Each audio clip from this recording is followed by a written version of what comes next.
ঠিক আছে, একটা সালাম দিয়ে দাও।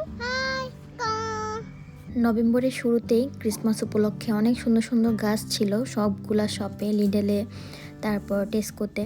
তো আমি এই গাছটা লিডেল থেকে নেই, ক্রিসমাস উপলক্ষে এই গাছটা উঠাইছিল। এই গাছটা কেনা হয়েছে আরও 1.5 মাস আগে। তো এই গাছটা এখন আর বেঁচে নেই, এটা একদমই মারা গেছে, মানে এটা অল্প কিছুদিনের জন্য আর কি। এখানে অটামে সবাই ঘুরতে বের হয়, ছবি তোলে, ভিডিও করে। তো এত এত অটামের ছবি ভিডিও দেখতেছিলাম, কিন্তু আমাদের দুজনেরই একসাথে ছুটি পাইতেছিলাম না। তো সেদিন আমরা দুজনেরই একসাথে ছুটি ছিল, শনিবার ছিল মেবি। তো আমরা গেছিলাম অটামের চারপাশ দেখতে। তো সেই জন্য আমরা গেছিলাম আমাদের বাসার খুব কাছে থমসন পার্কে। এই পার্কটা বিশাল বড়, আর এখানে গেলেই সব থেকে সুন্দর ভিউ পাওয়া যাবে অটামের। আর আমাদের মেইন উদ্দেশ্য ছিল ইনাকে নিয়ে বের হওয়া, কারণ ওর অনেক দিন বের হওয়া হইতেছিল না দুজনের একসাথে আর কি। কারণ উচ্ছ্বাস নিয়ে বের হইতো অথবা আমি একা নিয়ে বের হইতাম, কিন্তু দুজনের একসাথে নিয়ে বের হওয়া হইতেছিল না। আর ওই দিন বের হওয়ার পরে আমরা ওকে পুরোপুরি একা ছেড়ে দেই, অন্য দিনের মতো আটকাই নাই বা ধরে ধরে হাঁটি নাই।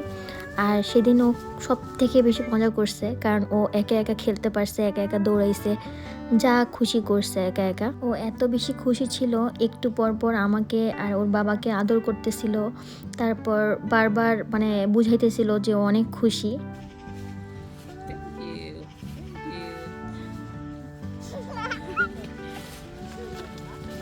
তাই বলে দাও। আচ্ছা ঠিক আছে, একটা সালাম দিয়ে দাও। আচ্ছা, এটা আদর করে দাও।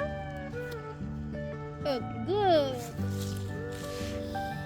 মাকে ধরো। এই যে।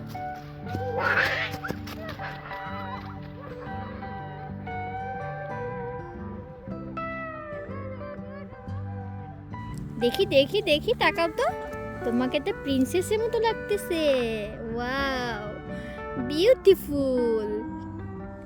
এটা একটা বিউটিফুল প্রিন্সেস। সিনায়ের এই ড্রেসটা আড়ং থেকে নেওয়া হয়েছিল, আর আমার খুব পছন্দের। তো এই ড্রেসে ওর কোনো ছবি বা ভিডিও নাই, তার জন্য ভাবছিলাম একটু জ্যাকেটটা খুলে ছবি তুলি একটু। তো সেদিন কিন্তু অনেক ঠান্ডা ছিল, ভাবছিলাম অল্প কিছুক্ষণের জন্য খুলবো ওর ছবি নেওয়ার জন্য, কিন্তু খোলার পর ও জ্যাকেট আর পরতেই চাইতেছিল না, এত ঠান্ডা তারপরেও।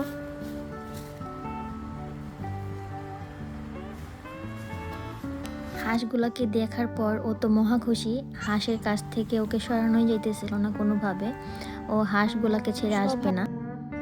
হাঁসটা একদম কাছে আসছে। আনা আনা। ইনায়া দোলনা চড়তে অনেক পছন্দ করে, কিন্তু সেদিন এত বেশি ঠান্ডা ছিল যে ও বারবার ঠান্ডা ঠান্ডা বলতেছিল, ও দোলনা চড়বে না সেই জন্য। তারপর আমরা বাসার দিকে চলে আসি, আর আসার পর মানসাতে কয়েকটা নতুন খাবার ট্রাই করি, আর খাবারগুলো ছিল খুবই মজার।